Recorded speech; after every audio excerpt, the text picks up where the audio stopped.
There are, like, character cards for the main characters besides Cheetah for some reason. And Phil and Horat are talking at rapid paces because of looping reused animation. But they didn't remove their mouth movements. But Jack and Tito Dick's character cards are just stills, minus Tito Dick's bling. In fact, this Jack arm cross posed is used multiple times throughout the intro and in some promotional material. Is Jack a fucking PNG YouTuber?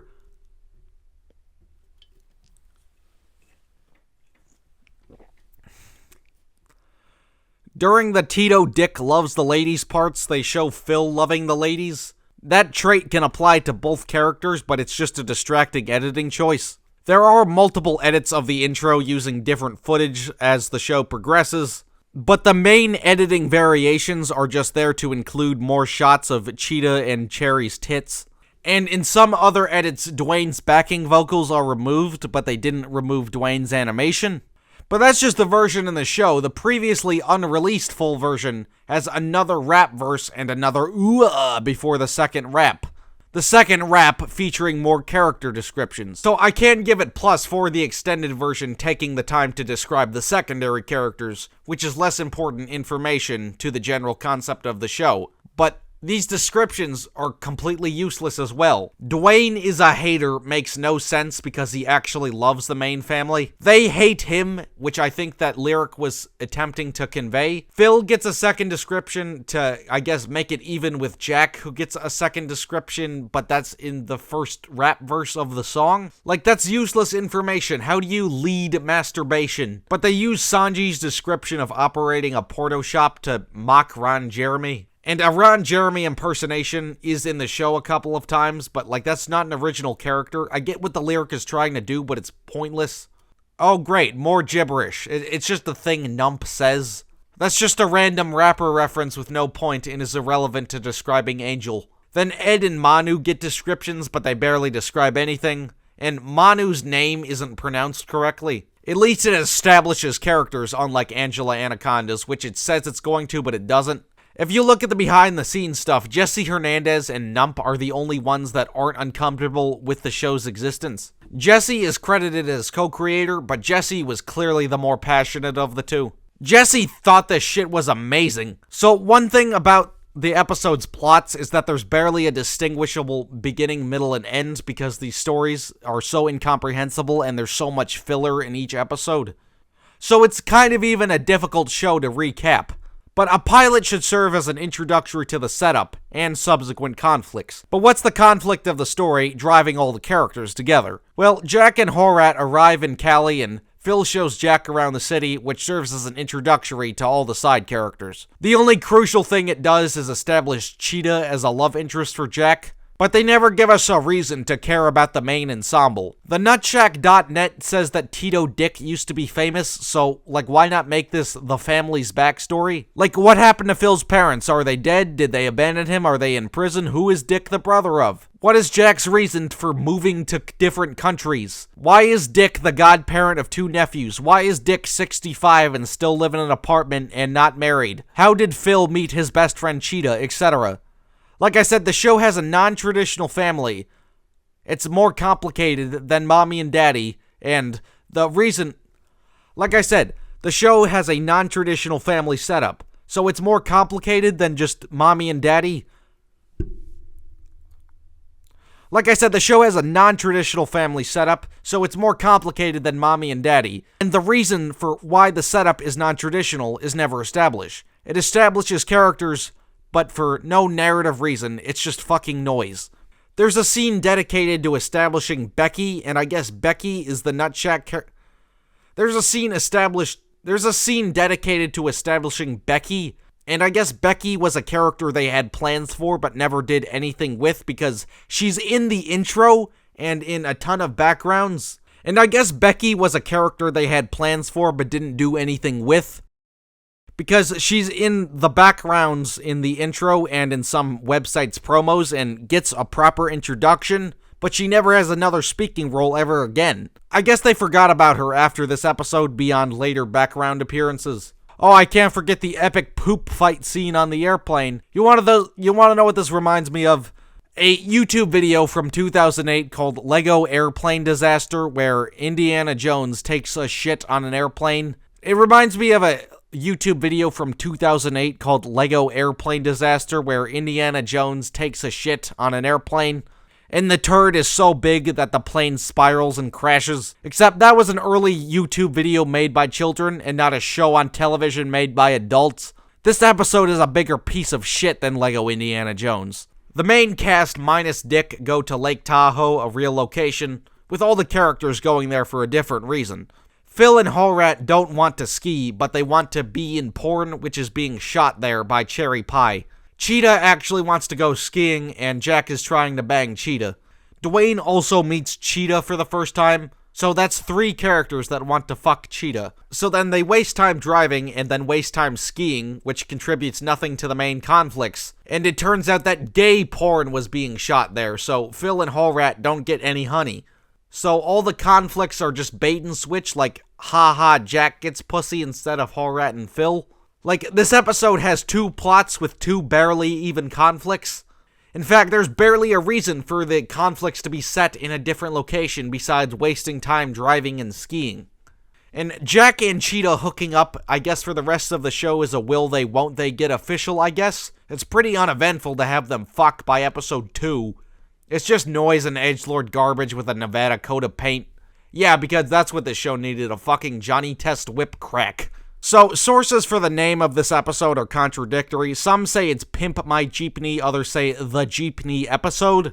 I guess some websites, including Mix News, didn't want Pimp in the name.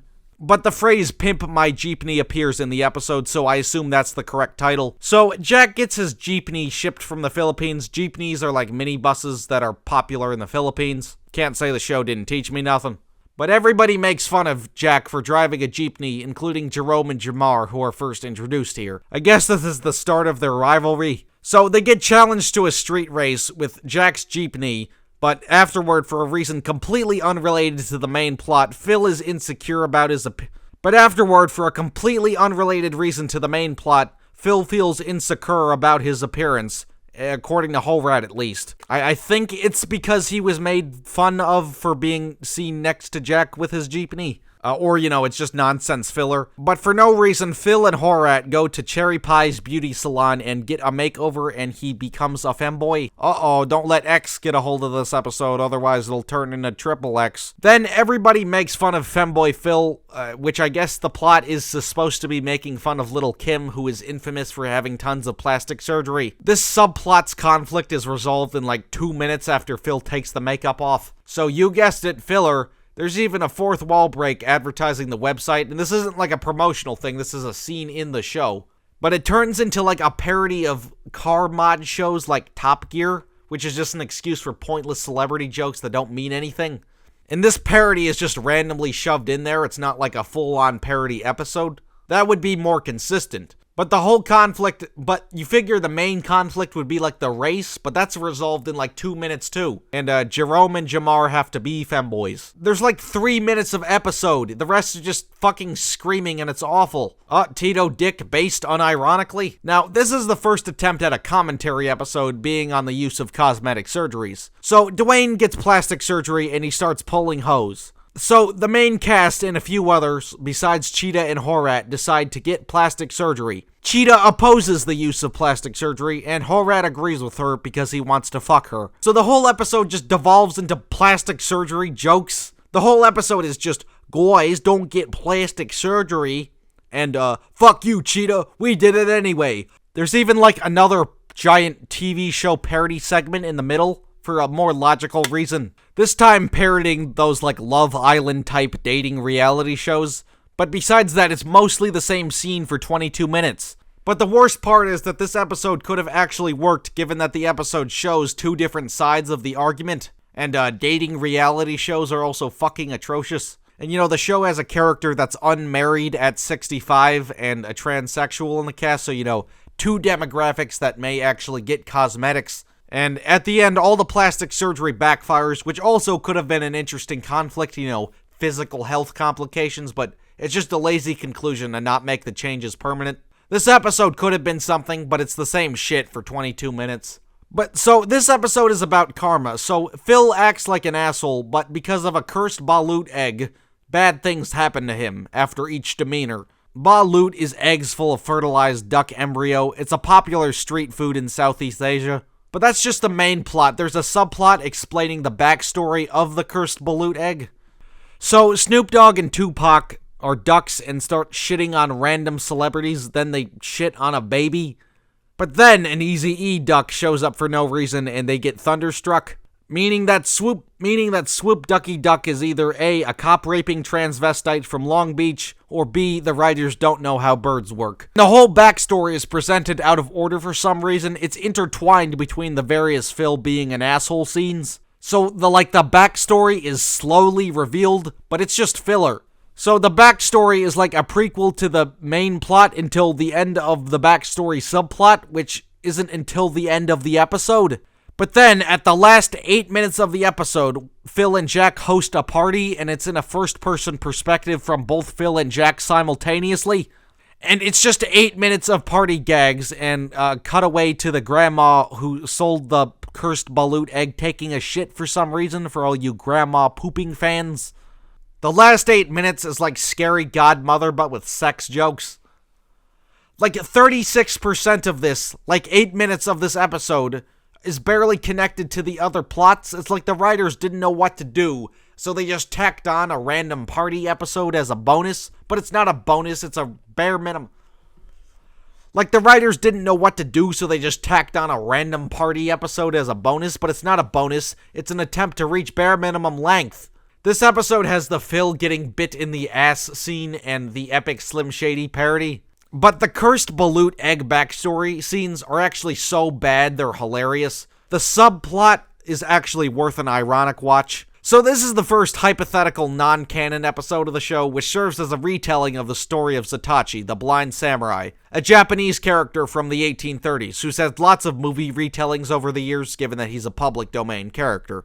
So it's like Muppet Christmas Carol, but with shitty, racist characters and dick jokes. So Tito Dick plays the blind dick and is going around fighting various characters in their ancient China counterparts. And I think the plot is that Dwayne is holding Cherry Pie hostage in his castle, with the twist being that it's not Dwayne, it's Willie disguised as Dwayne. And then Blind Dick rescues Cherry, but it turns out the princess was a prince, and then it just ends. There's little point to anything, it's just shitty, lazily animated action sequences that barely correlate to each other. It's not really even an adaptation of a public domain thing, it's just fighting with a public domain coat of paint. One thing to note about the show, it does actually have lots of fighting game references and Star Wars references, mainly Street Fighter and Mortal Kombat. Jesse Hernandez actually helped design licensed products of Star Wars vinyl bust with ancient Aztec-style aesthetic redesigns. And he wears a Star Wars shirt in some of the behind-the-scenes content. In fact, the very first scene in the show is Phil and Tito Dick playing a Star Wars fighting game, but with dicks. Which may be a reference to Star Wars Masters of Terrakasai for the PS1, an infamously shitty licensed game. Can Tito Dick do the Han Solo dance? So one of the various fights is presented like a fighting game, but it's just a gimmick for one scene. If they also wanted to make it a fighting game parody, they didn't even commit to it. It's just shitty action sequences, nothing happens, it's not even canon, and it's a pain to sit through. So this episode actually has a decent concept for a pure funny story.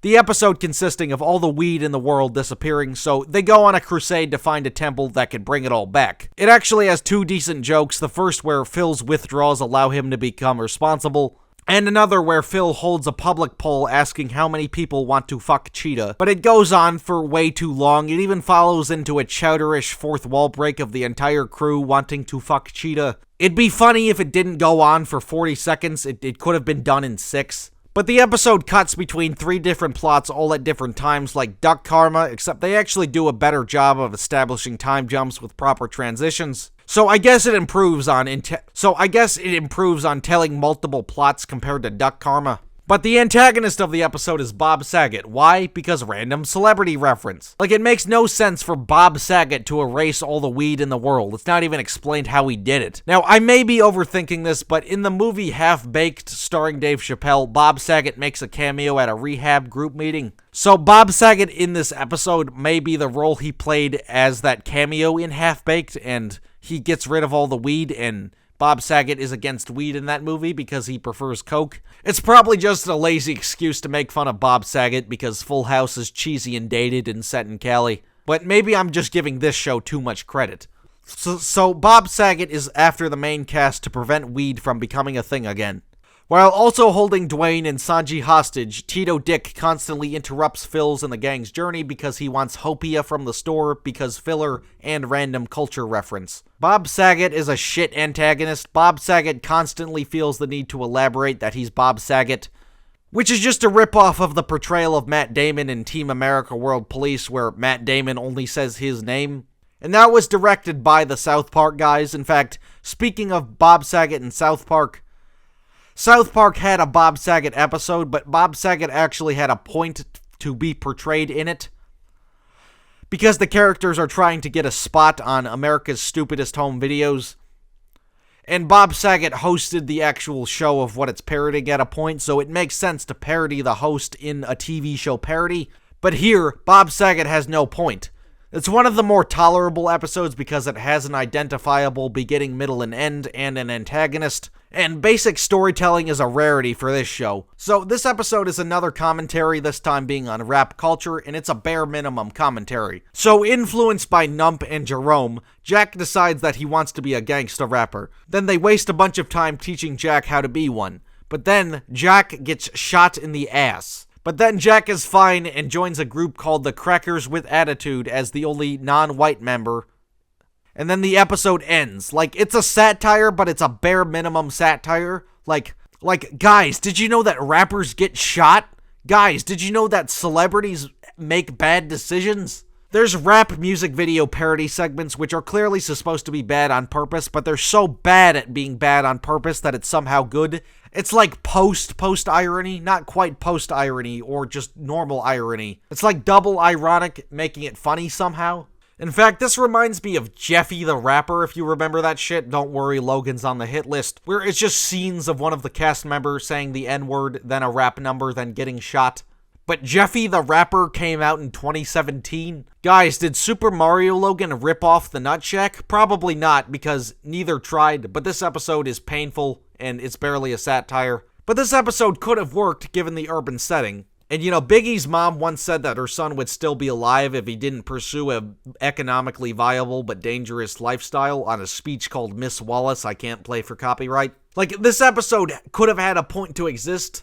Doesn't live up to it with bare minimum commentary and shitty rap numbers. This is our second hypothetical episode, even though we just had one 3 episodes ago. This is also a 28-minute special, being a superhero episode consisting of Phil and Jack with their alter egos TT Boy and Kid Utat. And you guessed it, TT Boy is a reference to a porn star who has 1,264 credits on IMDb. Oh, what, you've never seen Hot Pussy Latin Adventures number 44? He even has a podcast with a Black History Month special. This podcast is shit, by the way. And I don't know what the fuck Kid Utat is referencing, but I just know it's something bad. This episode gives our heroes their own theme song, which I'm pretty sure is just rapping over stock music. Like, that sounds like a royalty-free sample. But the villain is Tito Dick playing Evil Dick for some reason. You figured he'd be like the mentor or assistant or something, because he's Phil and Jack's uncle. Like, you figure, like he'd be the Uncle Ben or Alfred of the parody, but he's the villain, and Sanji plays the butler. And Dwayne plays Evil Dick's evil scientist, and Cheetah plays herself. And Horat plays himself, but as like an animal sidekick, like Crypto the super dog. But Evil Dick is poisoning all the birth control, making women pregnant somehow. Which is totally not just an excuse to draw Cheetah pregnant, and women giving birth to baby evil dicks. Allowing Dick to form an army. But it's up to our titular heroes to save the day. And you'll never guess what they drive. They drive the Buttmobile, which is a 10 out of 10 pun. The Buttmobile also has a machine gun shaped like a dick attached to it. TT Boy even has powers. How did adults write this for a show on television? That's fucking pedophilic. Or is that supposed to be the joke? Kid utat makes people shit themselves because diarrhea. Okay, so there's not one, but 2 scenes of jizzing on babies. Then Horat saves the day by crushing babies with his balls. Jack accidentally eats the birth control and unknowingly shits a baby out. The laziness is astounding. I've never been more shocked by the fact that something was written by adults and casually aired on television. Like, The Blind Dick was a bad hypothetical enough, but this is 10 times worse despite only being 3 episodes later. So we're finally on to Season 2, and again, the order is contradictory. The person who first got Season 2, Ramon Lopez, apparently made an estimate to when the episodes were aired. So I'm just gonna go in the IMDb order. This may be incorrect, but nobody cares. Fuck you. This is what IMDb says. Also, Jack was recast for whatever reason in Season 2. It's completely inconsequential and not distinguishable. This is another instance of contradicting titles between sources. This is another instance of contradicting titles between sources. Some list it as El Bombardo and Bomber. I guess some distributors literally translated it, not realizing the Spanish title was actually intentional to reference the episode. So the episode starts with Phil and Cheetah's friend from high school dying. And this could have actually been an interesting conflict given the hood setting, and taking a little time to think about your dead homies. But his death gives Phil the idea to show Jack bombing, which is slang for graffitiing. So Phil, Jack, and Horat meet up with Angel and Ed, and Jack mistakenly doxes himself over somebody else's art, which is an unwritten rule of graffiti. So Jerome and Jamar are after Jack with their army of Nike tech ninjas, which they have.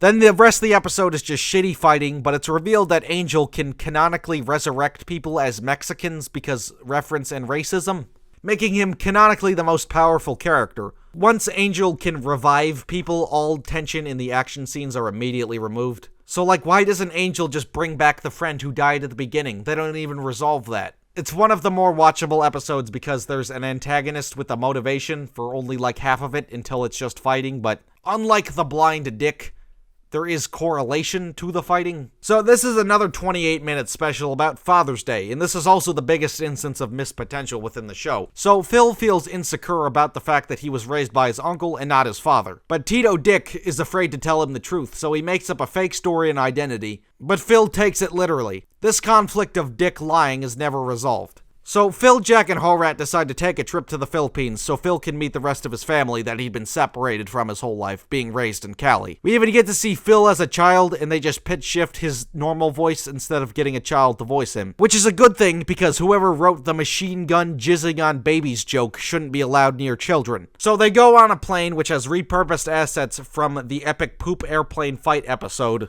and we meet Phil and Jack's extended family, all of which are idiots and assholes. They're like the Filipino Cosby kids. One of them is just named Tits. They didn't even try to make a pun like Mo Lester or anything. Jack's siblings all tried to help Phil find his father, so they go to a geneticist, I think. One that molested Tits. So why are you going near an unconvicted pedophile? It turns out that the geneticist, Tuan, is also gay and threatens to rape Phil.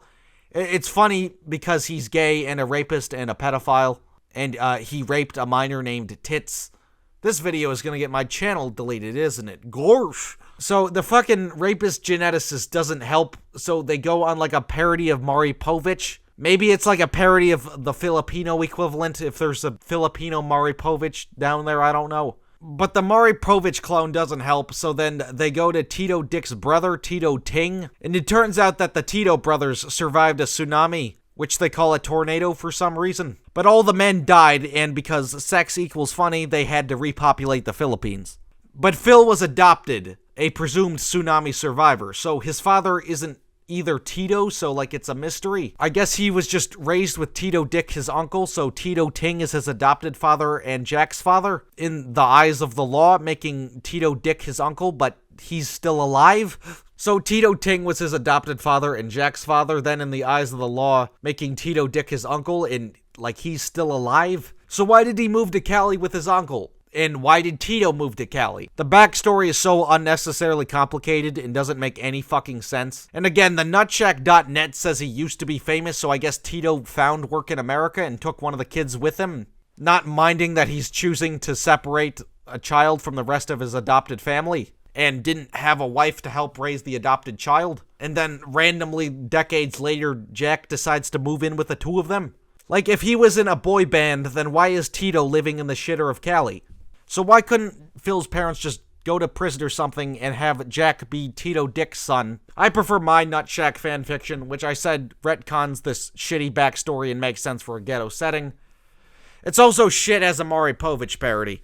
This single episode reminds me of two, technically three South Park episodes, both of which did some of these concepts better. The Cartman's Mom is a Dirty Slut duology, and Freak Strike. The Cartman's Mom is a Dirty Slut duology isn't great, but it at least makes sense as an investigative episode and has a consistent objective. And Freak Strike is a great episode and is a parody of Maury Povich and has a point to make fun of Maury Povich because of the arguable exploitation of disabled people and people with abnormalities on daytime television. The "You're Not the Father" shtick is one of Maury Povich's various shticks, and it makes fun of that shtick unlike the South Park episode, but South Park had a point to make fun of Maury Povich and did it better. So it's a shit daytime TV parody, it's a shit mystery, and a shit backstory, but it could have been meaningful because it has some of the elements that the pilot should have had. This isn't the worst episode, but it has what is the most fundamentally broken. It has what would logically be three canons and passes it off as one timeline in a single plot, but there's no consistency. Either be canon or non-canon, but it creates its own thing out of two separate canons for some reason. Remember how I said mostly the full series was on YouTube by Mix, and I said mostly because this and the next episode have what I dub the safe for YouTube versions, meaning it's a re-edit of the censored edit. Again, uncensored edits were never made/released for Season 2. The official YouTube upload is shortened for 12 minutes because of the violence, but the full episode did air on television and the full episode is in circulation. But the safe for YouTube version is a re-edit of the censored edit. And you can tell that the safe for YouTube version, and you can tell whoever made the safe for YouTube version just popped it into Movie Maker and didn't resize the aspect ratio of the project file. Because the aspect ratio is correct on the normal version, but the safe for YouTube's is fucked up. So, this is also a Halloween special. So, on Halloween, Jack murders Sanchi, Ed, Angel, Dwayne, and Dickman, baby. But it doesn't imply this is non-canon, at least until like halfway through the episode.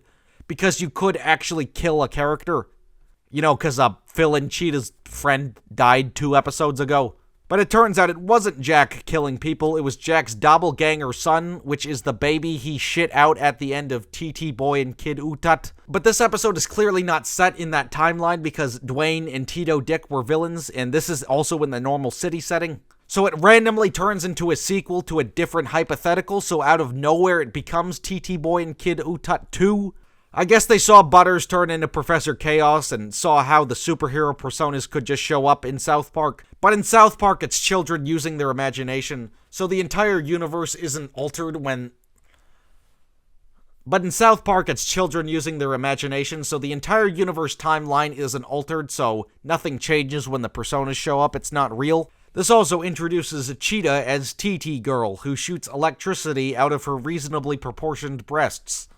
So this episode is a non-canon episode taking place in the same locations as the canon universe, but does nothing to establish that it's non-canon because they don't contextualize it, and then ties into another canon, but it's not a multiverse, it's one plot. It feels like a kid playing with his Nutshack Legos. It's like how the regular show Terror Tales from the Park episodes aren't that different from the normal episodes, but at least those have conversational segments or title cards to interlude the various segments to imply it's imaginary, hence it being non-canon. Like, were the writers just arguing? That's what it feels like. So, this is another episode with a safe for YouTube cut with a fucked up aspect ratio, and the existence for this edit, however, is much more justifiable. So, Phil can't get an erection, and it's because of an ancient martial art where men turn into giant penises. And Jean-Claude Van Damme is going around killing all the Chode warriors, so it's up to Phil to become one. So, Phil jizzes Barrel Man out his dick. And Barrel Man is a Filipino novelty item. In fact, there's multiple Barrel Man references throughout the series. Phil dressed up as him in the previous episode. So, Phil has to turn into a giant penis. There's a training montage with one joke, and that joke is that it's a training montage. but with penises. Cherry dies in this episode, which is like the only permanent death of an actual character throughout the course of the show. The whole episode is just another shitty action sequences episode, with minimal correlation between action scenes. Oh, and there's a cutaway gag of an anime girl pooping. The dicks look like plankton from SpongeBob, so I think I'll get away with showing them. This episode is one of the worst things I've ever seen, but there's no jizzing on babies, thankfully. So this is the first and only two-parter, so I'll talk about both parts at once. Some sources say this is called Bomb China, some say just Ning Ping, and others say The Wrath of Ning Ping, who is the antagonist of the duology. So Jack gets shot in the ass again by the Chinese mafia boss, Ning Ping. Ning Ping is a Chinese man that got rejected by a Filipino girl, a Filipino dance team and basketball team, and got farted on by a Filipino. So he's enslaving Filipinos, I think, which puts the main cast at risk of enslavement. So the cast breaks into Ping's headquarters, and Ping is betrayed by the rest of the Chinese mafia, and the actual Chinese mafia leader is George W. Bush. And keep in mind, this was completed around late 2007 or early 2008, but not released until 2011. So Obama was president when this aired. Kinda reminds me of how Comedy Central's Little Bush came out in 2007, which was extremely late into his presidency. And Bush was in the lame duck phase of his presidency, meaning he couldn't be reelected and Obama was already on the way. So I'm curious if this was altered in response to the rising star that was Obama in 2008, or the fact that this was shelved. The W. Bush impersonation is probably the only somewhat accurate impersonation voice in the entire show. In fact, his scenes are like the Snoop Dogg ones. They're so bad, they're amazing. So, Bush has a giant robot that turns people white, and it's up to the Chinese and Philippines to make peace to stop Bush. And it's just fighting, again. And it's not good action, again. And Jack gets turned white by Bush, and this conflict is never resolved. And you figured the big two-parter about fighting the president would be the season finale. And that may have been the case, but they might have swapped the episode order last minute. Ning Ping Part 2 is the penultimate episode, to not make Jack permanently white, because they knew they fucked up by not resolving a conflict. But the episode actually has a message, meaning it's the bare minimum of satire. It's a shit duology that didn't need to be a duology, but the message isn't. It's that not just white people can be racist, and even ethnically similar races, including Filipinos and Chinese, can still be racially insensitive towards each other. Nowadays, most college campuses would probably disapprove of that message, so I applaud it. The series finale also has a contradicting title between sources. Some list this as WTF and the other as Battle of the Bay. Maybe websites didn't want to list it as a swearing abbreviation, but South Park actually made an episode called WTF in 2009 after this was made, but not released. So, Battle of the Bay may have been the 2011 title since South Park's came out first. This episode may have been for earlier in the season too, because it has celebrities who died in Chode Warrior. This could set up their presence as antagonists. And Ning Ping and Tito Dick are seen arguing throughout the episode, which may also be setting up Wrath of Ning Ping. But most sources say this was the last one. And you guessed it, it's just fighting scenes with the least plot out of all the just fighting episodes yet. Sanji dresses like a goddamn Iraqi. It's Always Sunny had a wrestling episode and did the same joke much better. Tito Dick dresses up as the blind Dick, but here it actually makes sense because it's his wrestling persona, unlike the random crossover that was Slasher. Yeah, the episode is just shitty animated fighting. That's it. It's just screaming and racism and homophobia and all the signatures and fighting. Like, it's supposed to be a satire of the Americanization of the sport of wrestling. But I think that's what it was trying to do, at least. But like, both It's Always Sunny and South Park did this much better. Saying this show is good because it has diversity is like defending Velma because it has diversity. Oh wait, people do that.